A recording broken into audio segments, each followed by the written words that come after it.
যে কোনো সেন্টেন্সে সিন্স যদি সংযোগকারী হিসেবে থাকে তখন আমরা কি করব সে বিষয়টি আজকে ক্লিয়ার করে নিচ্ছি। সিন্স যদি সংযোগকারী হিসেবে থাকে সেক্ষেত্রে প্রথম বাক্যটি যদি অর্থাৎ সিন্সের পূর্বের বাক্যটি যদি প্রেজেন্ট টেন্সে থাকে তাহলে পরের বাক্যটিকে পাস্ট করতে হবে, এবং সিন্সের পূর্বের বাক্যটি যদি পাস্ট টেন্সে থাকে তাহলে পরের অংশটিকে পাস্ট পারফেক্ট করতে হবে, অর্থাৎ হ্যাড প্লাস ভার্ব 3 করতে হবে। এক্সাম্পলে বিষয়টি আরেকটু ক্লিয়ার হয়ে যাবে।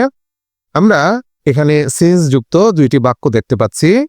এখানে প্রথম বাক্য ইট ইজ লং সিন্স, অর্থাৎ এখানে ইজ প্রেজেন্ট টেন্সে আছে, যার কারণে আমাদের নিয়ম অনুযায়ী পাস্ট করতে হবে, অর্থাৎ এখানে ভার্ব আছে সি, সেই ভার্বটি কিন্তু পরবর্তীতে উত্তর হিসেবে স হয়ে গেছে। অর্থাৎ সিন্স যদি সংযোগকারী হিসেবে থাকে তাহলে প্রথমে প্রেজেন্ট টেন্সে থাকলে সিন্সের পরের বাক্যটিকে পাস্ট টেন্স করতে হবে। আমরা প্রথম এক্সাম্পলে সেটা দেখে নিয়েছি।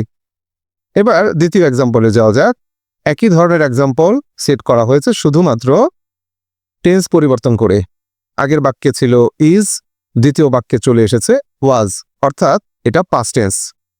তো এখানে আমরা যে বিষয়টি দেখতে পাচ্ছি, প্রথম বাক্যটি যদি পাস্ট টেন্সে থাকে অর্থাৎ সিন্সের পূর্বের বাক্যটি যদি পাস্ট টেন্সে থাকে তাহলে পরেরটিকে পাস্ট পারফেক্ট করতে হবে, এবং পাস্ট পারফেক্ট মানে কি হ্যাড প্লাস ভার্ব 3।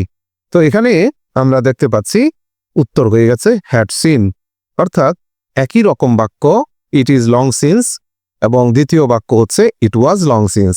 দুইটার পার্থক্য হচ্ছে প্রথম বাক্যটি ছিল প্রেজেন্ট টেন্সে, দ্বিতীয় বাক্যটি পাস্ট টেন্সে, এবং প্রথম বাক্যটি প্রেজেন্ট টেন্সে থাকার কারণে আমরা দ্বিতীয় বাক্যটি অর্থাৎ সিন্সের পরের বাক্যটি স পাস্ট টেন্স করেছি, এবং দ্বিতীয় যে এক্সাম্পল আছে সেখানে ওয়াজ পাচ্ছি, অর্থাৎ এই বাক্যটি পাস্ট টেন্সে আছে, এই জন্য সিন্সের পরের বাক্যটি আমরা পাস্ট পারফেক্ট করেছি, অর্থাৎ হ্যাড সিন করেছি। আশা করি বিষয়টি ক্লিয়ার হয়ে গেল।